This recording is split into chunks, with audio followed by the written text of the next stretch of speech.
एक शख्स है जो कि हर रोज़ कब्र पर आता है और आकर काफ़ी टाइम जो है कब्र पर गुजारता है, दुआ करता रहता है।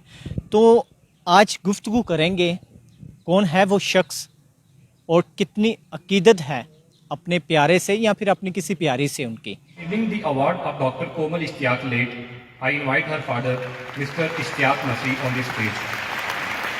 She was the graduate of Doctor of Physical Therapy, batch spring 2016. For the award of gold medal, she secured the overall first position.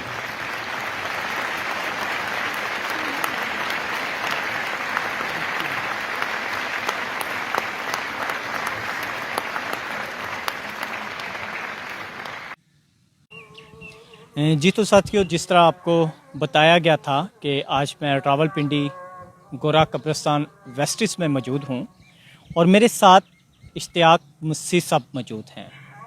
कुछ अर्सा पहले इनकी जवान बेटी है जिसने बड़ी मेहनत के बाद वो डॉक्टर बनी।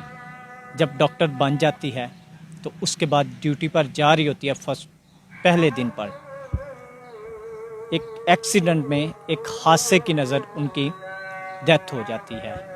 तो हमारे जो कब्रिस्तान के चौकीदार हैं उन्होंने बताया कि इश्तियाक साहब हर रोज़ आते हैं, अपनी बेटी की कब्र पर दुआ करते हैं और काफ़ी टाइम कब्र पर गुजारते हैं।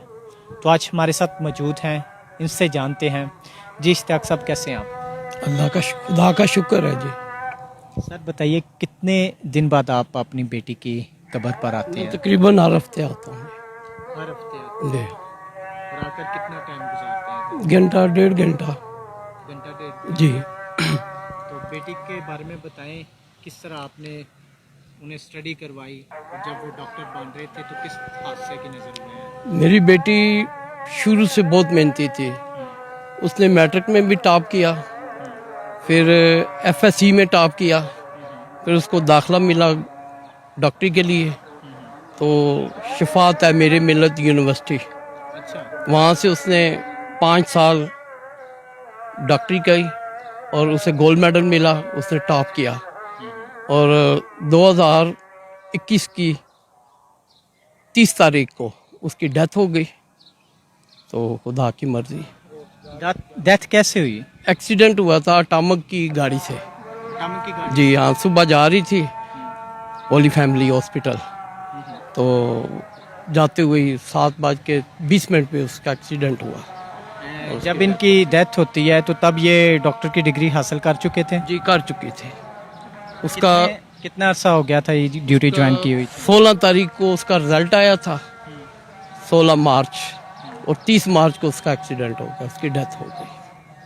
16 मार्च को उन्होंने डिग्री हासिल की और ड्यूटी भी उनकी होली फैमिली में स्टार्ट हो गई। पहले वो हाउस जॉब कर रही थी। जी, वो हाउस जॉब पे जा रही थी। कितने बच्चे हैं आपके? मेरी 7 बेटियां, 1 बेटा है। 7 बेटियां? जी 7 बेटियां, 1। ये बेटी बड़ी थी घर में सबसे? सबसे छोटी थी। सबसे छोटी थी। हाँ, मेरी हर बेटी ने मास्टर किया हुआ है और 6 की मैंने कितनी एज थी इनकी? इसकी 23 साल। 23 साल एज? जी 23 साल एज थी। चलिए, खुदावंद आप लोगों को तसल्ली दे, आमीन। आपके घराने के साथ हो। तो सही, हमारी दुआ है बस। कि खुदावंद आप लोगों पर अपना हाथ बढ़ाए और पूरी फैमिली को तसल्ली दे। आमीन। एमईएस से रिटायर? जी, मैं एमईएस से 40 साल मैंने सर्विस की है। 40 साल सर्विस? 60 साल की उम्र में रिटायर हुआ हूँ। अच्छा, 2 साल हो गए। इंटरेस्टिंग स्टोरी है कि आप एमईएस में एज प्लम्बर की जॉब कर रहे थे। तो आपके 7 बच्चे थे, 7 बच्चों को आपने पढ़ाया? 7 को पढ़ाया। कितना कितना पढ़ाया? मेरी सब बेटियों ने मास्टर किया है। सब बेटियों ने जी। मास्टर किया? जी, और बेटे ने? बेटे ने मैट्रिक की है। बेटे ने? जी। जितने लोग इस वक्त हमें देख रहे हैं, उन्हें आप कोई पैगाम देना चाहें? बस मेरा पैगाम यही है कि अपने बच्चों को अच्छा पढ़ाओ ताकि उनका मुस्तकबिल अच्छा हो और वो आगे बढ़ें और हम तरक्की करें। एक बताइएगा कि हर हफ्ते कब्र पर आने का आपका मकसद क्या है? बस एक उसकी सफाई कर जाता हूँ घर की, और दूसरा दिल को तसल्ली होती है, उसके लिए दुआ करके जाता हूँ। ये चलिए, खुदा थैंक यू, थैंक यू। नाजरीन, बड़ी ही दर्दनाक स्टोरी जो कि इश्तियाक मसीह की है।